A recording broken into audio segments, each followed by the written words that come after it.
നമസ്കാരം. The cost of addiction. ഇന്ന് നമ്മളൊരു പുതിയ ഒരു പരമ്പര ഈ യൂട്യൂബ് ചാനൽ സ്റ്റാർട്ട് ചെയ്യാൻ പോവാണ്.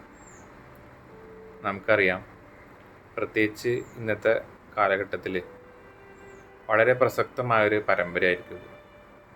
ഇതുകൊണ്ട് ഉദ്ദേശിക്കുന്നത് ഒരു അഡിക്ഷനിലേക്ക്, ഒരു ഡ്രഗ് യൂസിലേക്ക് ആളുകൾ എങ്ങനെ എത്തിച്ചേരുന്നു, അത് എത്തിച്ചേർന്ന് കഴിഞ്ഞാലുണ്ടാകുന്ന പ്രശ്നങ്ങൾ എന്തൊക്കെയാണ്, ഇനി എത്തിച്ചേർന്ന് കഴിഞ്ഞാൽ നമുക്ക് അവരെ എങ്ങനെ അതിൽ നിന്ന് പുറത്തു കൊണ്ടുവരാം, അല്ലെങ്കിൽ അതിലേക്ക് പോകാതെ എങ്ങനെ നമുക്ക് തടഞ്ഞു നിർത്താം മുതലായ കാര്യങ്ങൾ വളരെ വ്യക്തമായിക്കൊണ്ട് നമ്മൾ ഈ പരമ്പരയിലൂടെ കൈകാര്യം ചെയ്തു പോവുകയാണ് ചെയ്യുന്നത്.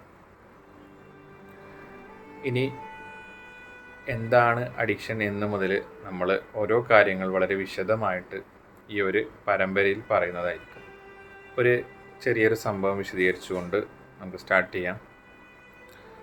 ഒരു കുട്ടി, അവൻ വീട്ടിലേക്ക് ഉമ്മ മാത്രമേ ഉള്ളൂ. അവന് എപ്പോൾ വീട്ടിൽ വന്നാലും അവന് സ്കൂളിൽ പഠനം പോരാ, മാർക്കില്ല, അങ്ങനത്തെ പ്രശ്നങ്ങളും കാര്യങ്ങളൊക്കെ ആയിട്ടുള്ള ബഹളങ്ങളാണ് വീട്ടിൽ മൊത്തം. അവനോട് പോസിറ്റീവായൊരു കാര്യം പോലും സംസാരിക്കാനോ അല്ലെങ്കിൽ അവനോട് അതിൻ്റെതായ രീതിയിൽ നിൽക്കാനോ അവൻ്റെ ഉമ്മ തയ്യാറല്ല. എപ്പോൾ നോക്കിയാലും അവൻ പഠിക്കുന്നില്ല, അവനെ കൊണ്ടൊരു ഗുണമില്ല, അവൻ്റെ ഉപ്പയുടെ കാശ് കളയുകയാണ് എന്നൊക്കെ പറഞ്ഞുകൊണ്ട് മുഴുവൻ പ്രശ്നങ്ങളാണ്. അങ്ങനെ വന്ന് അവന് വീട്ടിൽ അവൻ്റെ കാര്യങ്ങൾ പറയാനും ഒന്നും ആളില്ലാത്ത പോലെയായി. എന്ത് പറഞ്ഞാലും അവനോട് ദേഷ്യപ്പെടുന്നു. ഇങ്ങനത്തെ ഒരു സാഹചര്യം അവനിങ്ങനെ കടന്നു പോയിക്കൊണ്ടിരിക്കുമ്പോഴാണ് അവന് കുറച്ച് സുഹൃത്തുക്കളെ കിട്ടി. അപ്പോൾ അവർ അവനോട് അതിൻ്റെ പ്രശ്നങ്ങൾ അന്വേഷിച്ചു. എന്താണ് നിൻ്റെ പ്രശ്നം, നിൻ്റെ ബുദ്ധിമുട്ടുകൾ എന്തൊക്കെയാണെന്നൊക്കെ ചോദിച്ചറിഞ്ഞു, അവനോട് മനസ്സിലാക്കി. അങ്ങനെ പോകുന്നതിനിടയിൽ ഓരോരോ കാര്യങ്ങൾ പറഞ്ഞ് അപ്പോൾ അവന് അവൻ്റേതായിട്ടുള്ള ഒരു സുഹൃത്ത് കൂട്ടുകെട്ട് കിട്ടി. അങ്ങനെ അവൻ പിന്നെ അവരുടെ കൂടെ തന്നെയായി, അവരോട് സംസാരിക്കാനും അവരുടെ കൂടെയും. അപ്പോൾ അവന് വീട്ടിൽ നിന്ന് കിട്ടാത്ത ഒരു അവനെക്കുറിച്ചുള്ള കെയറിങ്ങും അവൻ്റെ കാര്യങ്ങൾ അന്വേഷിക്കലും ഒക്കെ അറിഞ്ഞു തുടങ്ങി. അവനൊരുപാട് അവരിൽ ട്രസ്റ്റ് ചെയ്തു. അങ്ങനെ സുഹൃത്തുക്കളായി. അങ്ങനെ വന്ന് ഒരു സമയത്ത് ഈ സുഹൃത്തുക്കൾ അവന് ഡ്രഗ് പരിചയപ്പെടുത്തുകയാണ്, കഞ്ചാവ് പരിചയപ്പെടുത്തുകയും ഇവൻ ഇതിലേക്ക് പോവുകയും ചെയ്തു. അവൻ്റെ ആ ഒരു ഡിപ്രഷനായിട്ടുള്ള അവൻ്റെ ആ ഒരു സ്റ്റേറ്റിൽ അവൻ്റെ ടെൻഷൻ പിടിച്ച മൈൻഡ് കറക്റ്റ് ചെയ്യാൻ വേണ്ടിയിട്ട് സുഹൃത്തുക്കൾ പറഞ്ഞ പ്രകാരം അവൻ അതിൻ്റെ ഒരു ഉപയോഗത്തിലേക്ക് പോയി. അങ്ങനെയാണ് അവൻ ആ ഒരു ഉപയോഗത്തിലേക്ക് പോയി. ഒരു സമാധാനം കിട്ടുന്ന രൂപത്തിലേക്കാണ് അവൻ ഈ ഡ്രഗുകൾ അവനെ സഹായിച്ചു എന്നുള്ളതാണ് അവൻ്റെ ആ ഒരു സംഭവത്തിൽ നിന്ന് മനസ്സിലാക്കാൻ സാധിക്കും. ഇവനെ വീണ്ടും ഒരു ദിവസം അവൻ്റെ ഒരു സുഹൃത്ത് കാണുകയും കണ്ടതനുസരിച്ച് അവരോട് സംസാരിക്കുകയും ഒക്കെ ചെയ്ത് അവൻ കൂട്ടിക്കൊണ്ടുപോയി.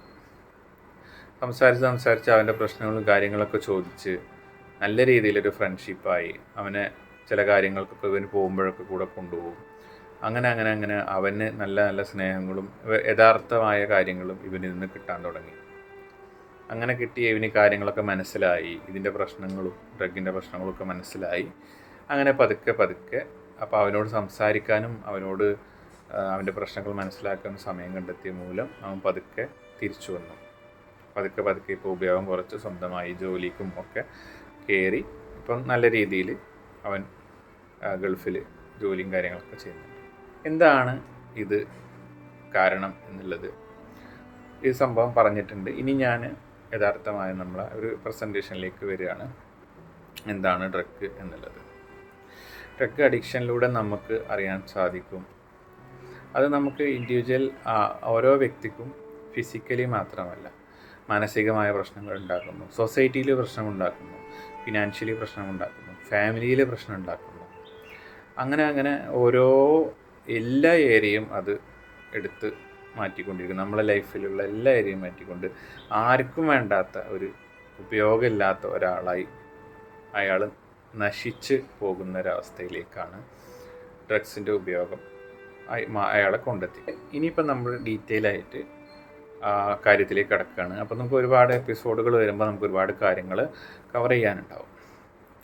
പ്രധാനമായിട്ടും ഈ ഡ്രഗുകൾ ഏതൊക്കെ രീതിയിലുണ്ട്, ഈ കാര്യങ്ങളൊക്കെ നമ്മൾ മനസ്സിലാക്കണം. കാരണം എന്താ വെച്ചാൽ ഓരോന്നും നമുക്ക് വ്യക്തമായ അവയർനെസ് ഉണ്ടെങ്കിൽ മാത്രമാണ് നമ്മൾക്ക് ഇതിൽ നിന്ന് ആരെങ്കിലും ഇതിൽ മാറി നിൽക്കാനും അതുപോലെ ആരെങ്കിലും ഈ അറിവില്ലായ്മ കൊണ്ട് എന്തിലേക്ക് പോകുന്നുണ്ടെങ്കിൽ നമുക്ക് അവരെ നിന്ന് പിന്തിരിപ്പിക്കാനും സാധിക്കുകയുള്ളൂ. അപ്പം ഒന്നാമത്തെന്ന് പറയുന്നത് സ്റ്റിമുലൻസ്. കൊക്കൈനും അതുപോലെ തന്നെ ആംഫിറ്റമിൻസ് എന്ന് പറഞ്ഞ പോലത്തെ ലഹരികളാണ് സ്റ്റിമുലൻസ് എന്ന് പറഞ്ഞത്. അതൊരു എനർജി പോലത്തെ ഒരു എനർജി ഉണ്ടാക്കുക, നമുക്ക് ഫുൾ ടൈം ഉന്മേഷം ഉണ്ടാക്കുന്ന രൂപത്തിലുള്ള ചില ഡ്രഗുകളാണ് അതൊക്കെ. പിന്നെ ഡിപ്രസൻ എന്ന് പറഞ്ഞാൽ സാധാരണയായിട്ട് പോപ്പുലർ ആയിട്ടുള്ള ഏറ്റവും കൂടുതൽ ആൾവേസ് അവൈലബിൾ ആയിട്ടുള്ള സാധനം എന്ന ആൽക്കഹോൾ. അത് മനുഷ്യനെ ബ്രെയിനിൻ്റെ ഫങ്ഷനെ ഒന്ന് ഡൗൺ ചെയ്തിട്ട് ആളൊരു റെസ്റ്റ് സ്റ്റേറ്റിലേക്ക് റിലാക്സ് സ്റ്റേറ്റിലേക്ക് നിർത്തുകയാണ് ചെയ്യുന്നത്. പിന്നെ ഉള്ളത് ഹാലൂസിനോജൻസ് എന്നാണ്. ഹാലൂസിനേഷൻ എന്ന് പറഞ്ഞു കഴിഞ്ഞാൽ നമ്മൾ തോന്നലുകൾ ഉണ്ടാക്കുകയാണ്. ഒരാൾ വരുന്നു അല്ലെങ്കിൽ ഒരു വേറെ എന്തൊക്കെയോ തോന്നലുകൾ മനസ്സിൽ നമുക്കിങ്ങനെ മനസ്സിലിങ്ങനെ ഓരോന്ന് കാണുകയാണ്, ഇല്ലാത്ത സംഭവങ്ങളൊക്കെ മനസ്സിൽ കാണുകയാണ്. അങ്ങനെ ഓരോ ഹാലൂസിനേഷൻസ് ഉണ്ടാക്കിക്കൊണ്ടിരിക്കുന്ന ഒരു മരുന്നുകളാണ് LSD ഒക്കെ വരുന്നത്. പിന്നെ ഒപ്പിയോയിഡ്സ് എന്ന് പറഞ്ഞൊരു കാറ്റഗറി വരുന്നുണ്ട്. അതെന്താണെന്ന് വെച്ചാൽ നിങ്ങൾക്ക് ഈ സ്ക്രീനിൽ ശ്രദ്ധിച്ചാൽ മനസ്സിലാവും, അത് ശരിക്കും പെയിൻ കില്ലേഴ്സാണ്. പക്ഷേ അത് പെയിൻ റിലീഫ് ഉണ്ടാവും, പക്ഷേ ഹൈലി അഡിക്റ്റീവ് ആയിട്ടുള്ള സാധനങ്ങളാണ്. ഉപയോഗിച്ച് കഴിഞ്ഞാൽ എന്തായാലും വീണ്ടും നമ്മളത് അന്വേഷിച്ച് ചെല്ലും എന്നുള്ളതാണ് അതിൻ്റെ ഒരു പ്രത്യേകത. ഇനി ഇത് എങ്ങനെയൊക്കെയാണ് എങ്ങനെയാണ് ആളുകൾ എങ്ങനെയാണ് ഈ ഒരു ഡ്രഗിലേക്ക്, ഈ ഒരു അഡിക്ഷനിലേക്ക് ആളുകൾ എങ്ങനെ എത്തിച്ചേരുന്നു എന്നുള്ളതാണ് അടുത്തത് മനസ്സിലാക്കാനുള്ളത്. ഏറ്റവും ആദ്യം എന്തായിരിക്കും എന്നറിയോ? ഒരു ക്യൂരിയോസിറ്റി ആൻഡ് എക്സ്പെരിമെൻറ്റേഷൻ. ക്യൂരിയോസിറ്റിയാണ് അല്ലേ, ഒരു എന്താ പറയുക, അത് എങ്ങനെ ആയിരിക്കും എന്നൊക്കെ അറിയാനുള്ളൊരു ആകാംക്ഷയാണ് ഫസ്റ്റ് സ്റ്റേജിൽ വരുന്നത്.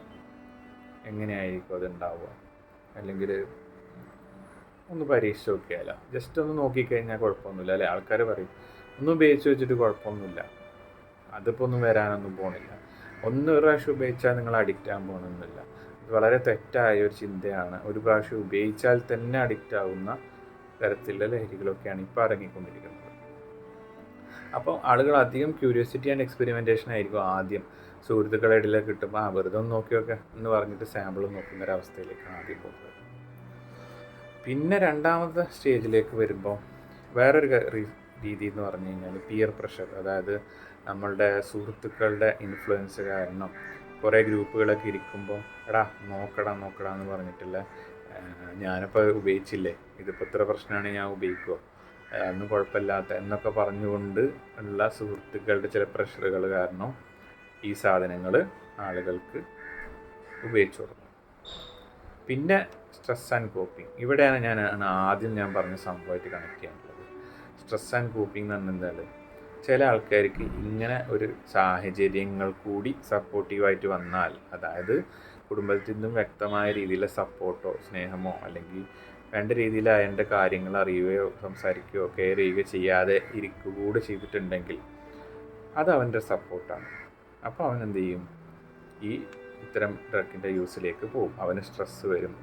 അപ്പോൾ അതിൽ നിന്ന് നമുക്ക് സ്ട്രെസ്സ് റിലീഫ് ചെയ്യാൻ വേണ്ടിയിട്ട് ചിലപ്പോൾ എന്ത് ചെയ്യും? ഈ ഡിപ്രഷൻ ആൻസൈറ്റി പോലത്തെ പ്രശ്നങ്ങളുള്ള ആളുകൾ അപ്പം മെല്ലെ ഡ്രഗ് ഉപയോഗിച്ച് തുടങ്ങും. അപ്പോൾ ഇത്തരം ആളുകൾ നോക്കിയിരിക്കുന്ന ഒരു മാർക്കറ്റിംഗ് പീപ്പിൾസ് ഉണ്ടാവും. അവർ ഈ അവസരങ്ങളിലേക്ക് പെട്ടുപോയ ആളുകളെ കണ്ടെത്തിക്കൊണ്ട് ഇത് കൊടുക്കുകയും ഇത് നിൻ്റെ പ്രശ്നങ്ങൾക്ക് പരിഹാരമാണ്, നിൻ്റെ മനസ്സിന് സമാധാനം നൽകുമെന്ന് പറഞ്ഞുകൊണ്ട് കൊടുക്കാനും കുറച്ച് ആളുകളുണ്ടാവും. അപ്പോൾ അങ്ങനത്തെ സാഹചര്യങ്ങളും കുടുംബത്തിൽ നിന്ന് ഒഴിവാക്കണം. അങ്ങനെ കൊടുക്കുന്ന സോഴ്സുകളും നമ്മൾ നിർത്തലാക്കേണ്ടതുണ്ട്. അപ്പം നമ്മൾ ശ്രദ്ധിക്കേണ്ടത് ഇത്തരം രീതിയിൽ ഇങ്ങനെയൊക്കെ കാരണങ്ങൾ കൊണ്ട് ആളുകൾ ഇതിലേക്ക് എത്തിപ്പെടാനുള്ള സാധ്യതകളുണ്ട് എന്നാണ്. ഇനി പല പല സ്റ്റേജുകളിലാണ് അഡിക്ഷൻ വരുന്ന ആൾക്കാർക്ക്. ആദ്യം ഒരു എക്സ്പെരിമെൻറ്റേഷനാണ്, ജസ്റ്റ് പരീക്ഷിക്കുകയാണ് എങ്ങനെയാണ് ഒരു ഡ്രഗിലേക്ക് ഒരു എക്സ്പോഷർ ഉണ്ട് ആ ഡ്രഗിലേക്ക്. പക്ഷേ എപ്പോഴും ഉപയോഗിക്കണം എന്നൊന്നുമില്ല, വെറുതെ ഒന്ന് ഉപയോഗിച്ച് നോക്കാം, എനിക്കങ്ങനെ ഒന്നും നോക്കാനൊന്നും പ്ലാനില്ല എന്ന് പറഞ്ഞുകൊണ്ട് ഉപയോഗിക്കുന്നതാണ് ഫസ്റ്റ് വരുന്നത്. അങ്ങനെ വന്ന ആൾ പിന്നെ അത് ഇടയ്ക്കിടയ്ക്ക് എക്സ്പെരിമെൻറ്റേഷനിലേക്ക് പോവുക. അപ്പോൾ എന്താവും, അതൊരു റെഗുലർ യൂസ് എന്നുള്ള രീതിയിൽ ഇടയ്ക്കിടയ്ക്കൊക്കെ ഉപയോഗിക്കും. വല്ലപ്പോഴും ഞായറാഴ്ച ഒരു ദിവസമൊക്കെ കിട്ടുമ്പോൾ ഒന്ന് ഉപയോഗിക്കും, അടുത്ത ഞായറാഴ്ച ഉപയോഗിക്കും, എപ്പോഴെങ്കിലും അങ്ങനെ ഉപയോഗിക്കാൻ തുടങ്ങും. ഇതേ ആൾ തന്നെ കുറച്ചുകൂടി കഴിയുമ്പോൾ ഇതിങ്ങനെ ഇടയ്ക്കിടയ്ക്ക് രണ്ട് ദിവസം കൂടുമ്പോൾ അങ്ങനെ അങ്ങനെ ഒരു ഉപയോഗത്തിലേക്ക് പോകും, റിസ്കി യൂസിലേക്ക് എത്തിപ്പോവാണ്. നാലാമത്തെ ഡിപ്പെൻഡൻസായി മാറും. ഡിപ്പെൻഡൻസ് എന്ന് പറഞ്ഞാൽ അതില്ലാതെ അയാൾക്കൊന്നും പറ്റില്ല, അതിനെ ആശ്രയിച്ചാണ് ഇരിക്കുന്നത്. Physical and psychological Reliance on the drug. ആ ശാരീരികമായിട്ടും സൈക്കോളജിക്കലായിട്ടും അയാൾക്ക് ഡ്രഗ് നിർബന്ധമാവുന്ന അവസ്ഥയിലേക്ക് ചെല്ലും. അത് ആ സമയത്ത് അത് കിട്ടിയിട്ടില്ലെങ്കിൽ ഭ്രാന്തമായ അവസ്ഥ, അതാണ് വിത്ഡ്രോവൽ സിംറ്റംസ് എന്ന് പറഞ്ഞു കഴിഞ്ഞാൽ. ഇത് കിട്ടിയിട്ടില്ല അയാൾ എന്തും ചെയ്യാം, എന്തൊക്കെയോ ഭ്രാന്ത് പിടിച്ച പോലെ അടിച്ചു പൊട്ടിക്കുന്നു അല്ലേ. പല ഡ്രഗ്സ് യൂസ് ചെയ്തിരുന്ന ആൾക്കാരുടെ വീട്ടിലും ജനലിന് ചില്ലില്ല, അല്ലെങ്കിൽ ആൾമാർക്ക് മിററില്ല, അല്ലെങ്കിൽ കുപ്പി ഗ്ലാസ് ഉപയോഗിക്കുന്നില്ല, അങ്ങനത്തെ അവസ്ഥയിലേക്കൊക്കെ വരെ പോയിട്ടുണ്ട്. അപ്പോൾ ഡിപ്പെൻഡൻസ് സ്വഭാവത്തിലേക്ക് പോവാണ്. ഈ ഡിപ്പെൻഡൻസ് സ്വഭാവം കൂടി കഴിഞ്ഞ് കഴിഞ്ഞാൽ പിന്നെ മൊത്തം അഡിക്ഷനിലേക്കാണ് പോകുന്നത്, ഫുൾ ബ്രോൺ അഡിക്ഷൻ. ആ ആൾക്ക് മൊത്തം കൺട്രോൾ വിട്ടിട്ട് അയാൾക്ക് അത് വേണം എന്നുള്ള തോന്നലുകൾ ഉണ്ടാവും. അതുപോലെ തന്നെ എല്ലാ ദിവസവും അയാൾക്ക് ഇത് കിട്ടിയില്ലെങ്കിൽ എന്തെങ്കിലും ഒരു ആരോഗ്യപരമായ ഒരു പ്രശ്നം അയാൾക്ക് ഉണ്ടാവും. ഇങ്ങനെ കണ്ടിന്യൂസ് ആയിട്ട് പോയിട്ട് നമുക്ക് അതിൻ്റെ കുറേ എഫക്റ്റുകളാണ്. പിന്നെ ഞാൻ ആദ്യം പറഞ്ഞ പോലെ ഇത് എല്ലാ സ്ഥലത്തും പ്രശ്നമാണ്. ഫിസിക്കലി ആരോഗ്യത്തിൽ പ്രശ്നങ്ങളുണ്ടാവും, സോഷ്യലി ആൾക്കാരോടുകൊണ്ട് ശല്യം ചെയ്തുകൊണ്ടുള്ള പ്രശ്നങ്ങളുണ്ടാവും, പിന്നെ ഈ ഓർഗൻ ഡാമേജ് പോലത്തെ പ്രശ്നങ്ങൾ ഫിസിക്കലി, പിന്നെ ഫിനാൻഷ്യലി സാമ്പത്തികമായ പ്രശ്നങ്ങളുണ്ടാവും. കാരണം ഇതിന് പൈസ ചിലവാക്കുന്നതും മറ്റും ബന്ധപ്പെട്ട് കുടുംബത്തിലെ പ്രശ്നങ്ങളുണ്ടാവും.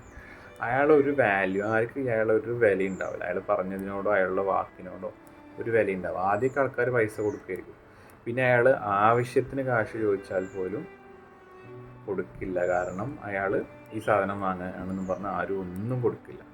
അങ്ങനെ ഒരു തെണ്ടി ആയ അവസ്ഥയിലേക്ക് കൂട്ടുന്ന ഒരു രീതിയായിരിക്കും എപ്പോഴും ഡ്രഗ് അഡിക്റ്റ് അവസാനം എത്തിച്ചേരുന്നത്. ആദ്യം നാളുകൾ നല്ല രസമാണെങ്കിലും അവസാന നാളുകൾ ആർക്കും വേണ്ടാത്തൊരു വെറും ഒരു ചവച്ചു തുപ്പിയ ചുയിങ്കം പോലെ,